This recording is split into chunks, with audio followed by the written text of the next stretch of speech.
You want to know where it starts. Not with the crime. Not with the moment I signed my name to something I knew was wrong. It starts much earlier than that. It starts with a job I loved. I was good at what I did. Not brilliant in a flashy way. Not the loudest person in the room. Just reliable. I understood numbers the way some people understand music. They made sense to me. Columns of figures, balance sheets, risk assessments. It was clean work. Or, that's what I told myself. I'm not going to tell you my name. You wouldn't recognize it anyway. But you would recognize what I did. Not the specifics, not the numbers. The shape of it. The way a man can sit in a quiet office for 20 years, drinking coffee from the same mug, wearing suits that fit just right, and then one day discover that he has become something else. Something that does not look in mirrors. I am not insane. I want that clear from the beginning. Insanity is loud. It is chaotic. It breaks things visibly. What I did was quiet. It was logical. It was the most reasonable series of decisions I have ever made. And that is what terrifies me now. Not the crime itself. The calmness.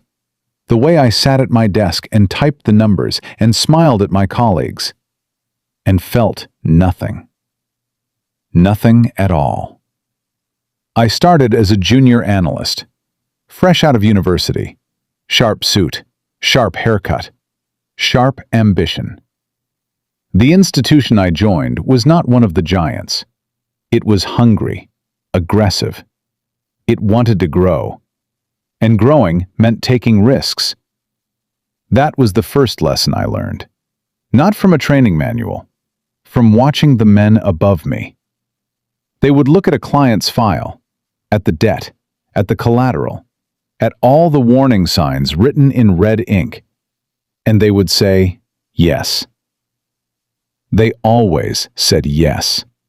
Because saying no meant losing business, and losing business meant falling behind, and falling behind meant you were weak. Weakness was not tolerated. I learned that too. I was promoted quickly, not because I was the smartest, because I was the most dependable. When a senior manager needed a spreadsheet adjusted, I adjusted it. When a client's file needed a second look, I looked the other way. When questions were asked, I answered with silence. I told myself this was normal. This was how business worked. Every institution did it. Every professional did it. You pushed the line a little, then a little more. Then the line moved. And no one got hurt. That was the lie I repeated. No one gets hurt.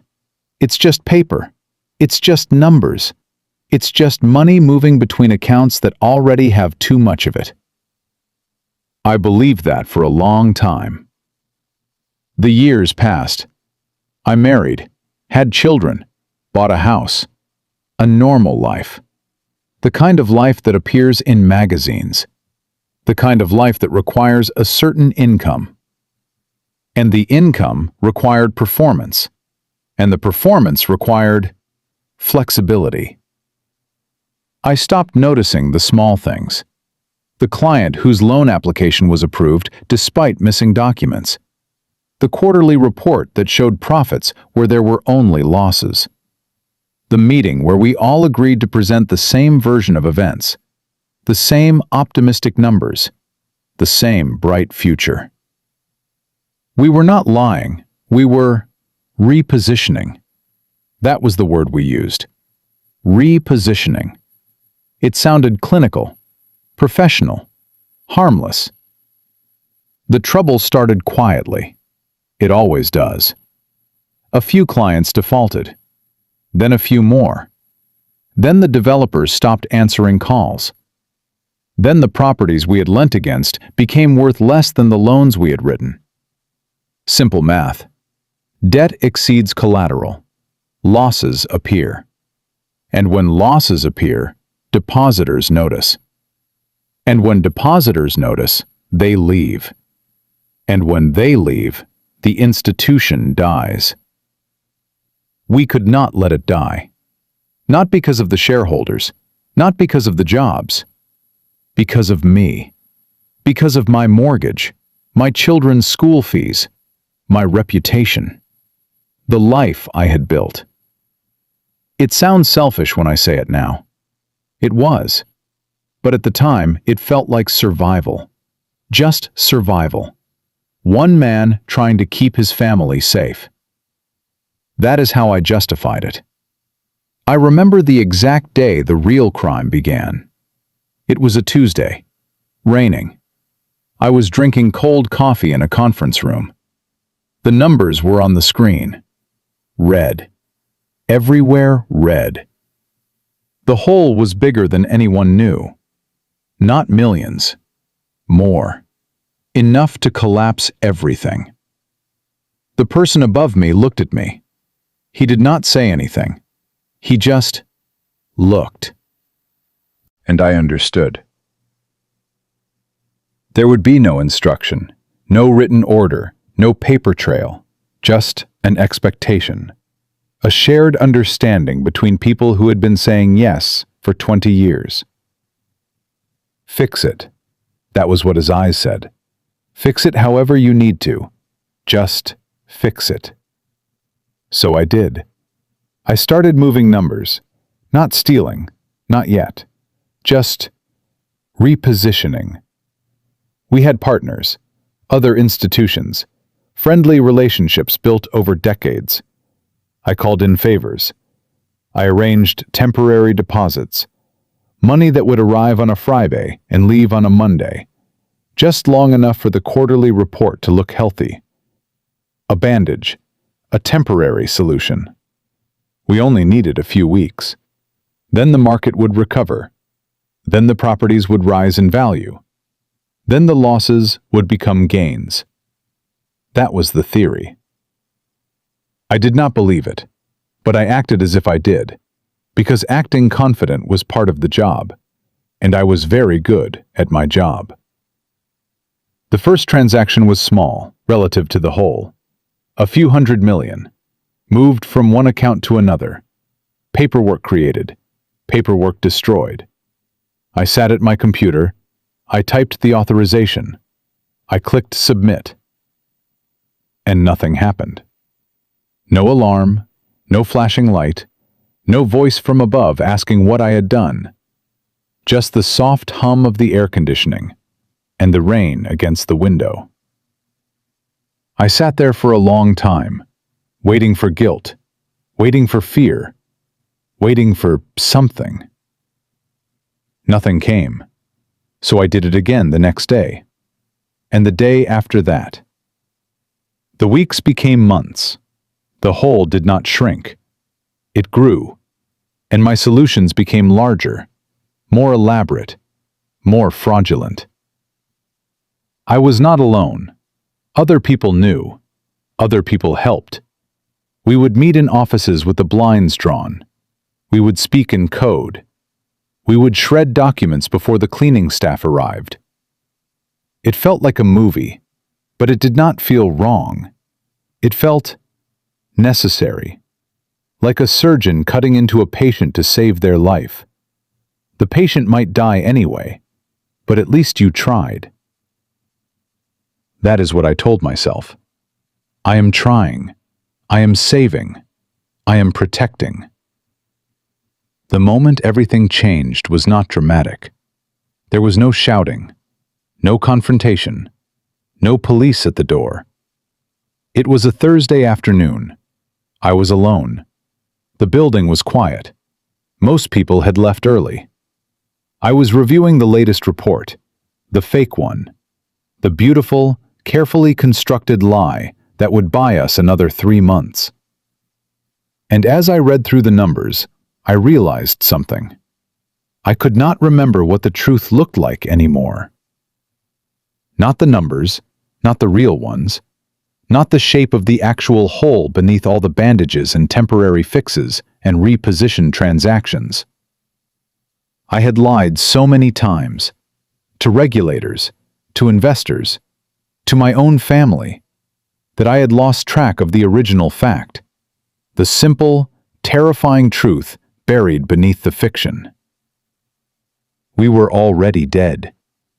The institution had been dead for months, maybe years. Everything I was doing, all the late nights, all the fabricated reports, all the people I had convinced to help me, it was not saving anything. It was just delaying the discovery of a corpse. I sat there for an hour, staring at the screen. My hands did not shake. My heart did not race. I just felt empty, like someone had reached inside me and removed whatever part of a person feels horror. And then I closed the laptop. I put on my coat. I walked to the train. I went home and kissed my children goodnight. And the next morning I went back, and I kept lying, because stopping would mean admitting what I had become, and I was not ready to do that. Not yet. The collapse came faster than I expected. It always does. One client called in a favor, then another. Then the regulators started asking questions. Not hostile questions, curious ones. The kind of questions that precede an investigation. I tried to contain it.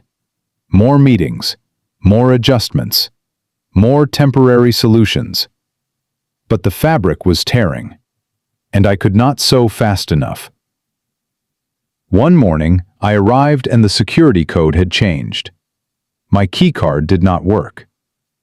I stood outside the glass doors, watching my colleagues walk past.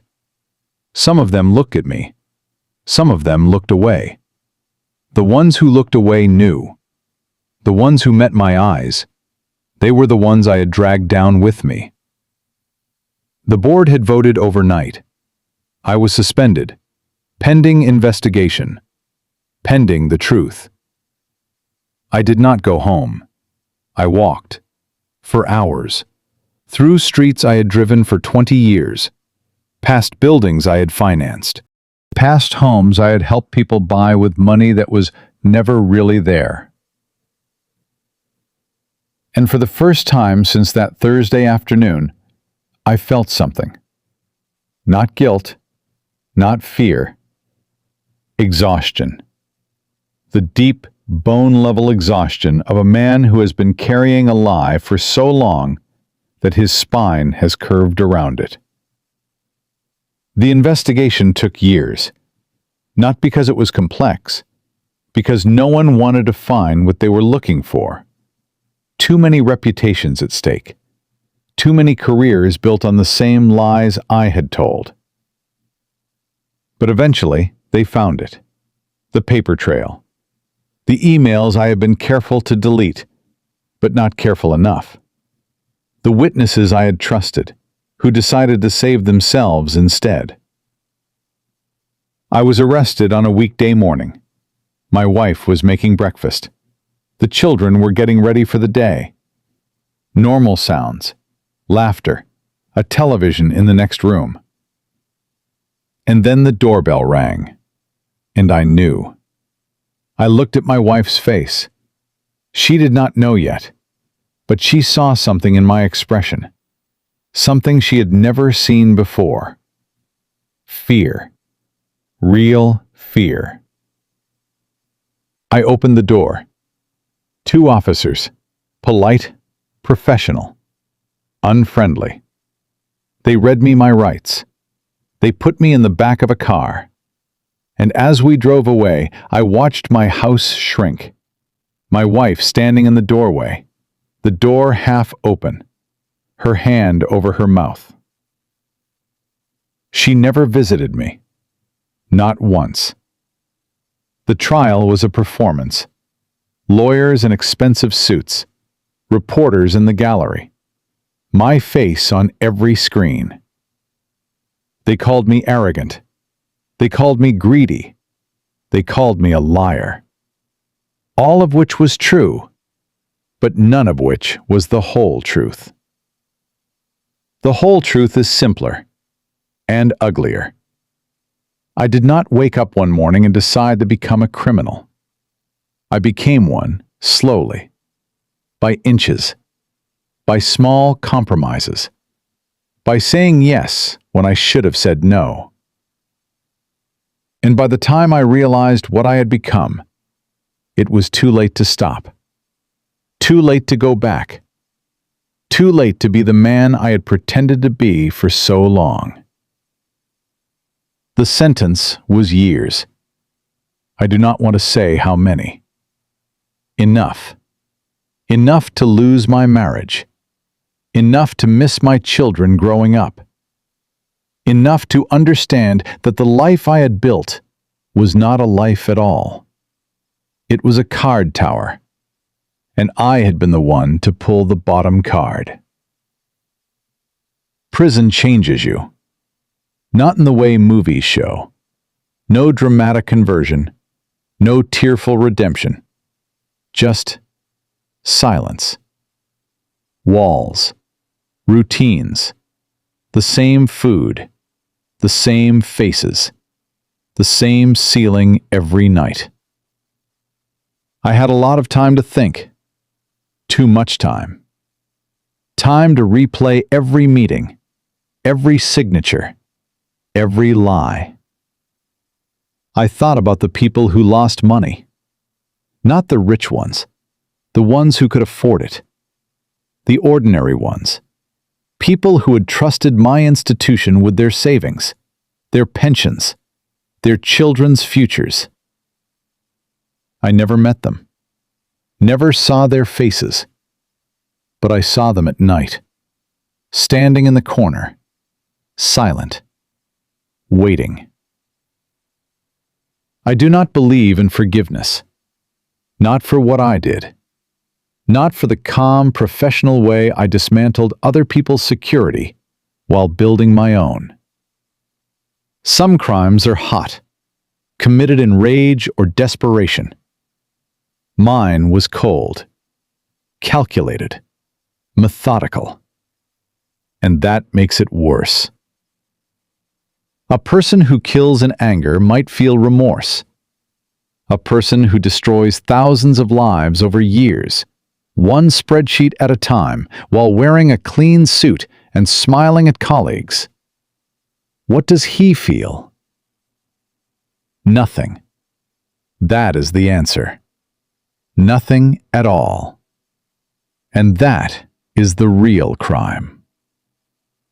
I was released eventually, quietly. No cameras this time. The world had moved on. Other scandals, other names, other faces on the screens. I live in a small place now, a rented room. My wife divorced me. My children send cards sometimes. Polite ones. They do not visit. I work a job that does not require a license. A job with no numbers, no spreadsheets, no clients. Just my hands. Physical work. Honest work. But at night, I sit in the dark, and I think about the conference room, the rain, the cold coffee, the moment I typed the authorization and clicked submit. I could have stopped then. I could have called the regulator. I could have told the truth. But I did not, because I was good at my job. And being good at my job meant saying yes. So here I am, not in prison, but not free either, living in the consequences, wearing them like a second skin. If you are listening to this, if you are in the profession I was in, or any profession where the line moves every day, remember this. The first small lie is the most important one. Not the last, the first. Because the first lie teaches you that you can lie. And once you learn that, once you feel how easy it is, how ordinary, you do not become a criminal all at once. You become one click at a time. And by the time you look in the mirror and see what you have become, it is too late to look away. Thank you for listening. I will not tell you my name, but you have heard my story. And somewhere, in an office just like the one I used to sit in, someone is typing their first lie. I hope they stop. I did not. And that is my confession.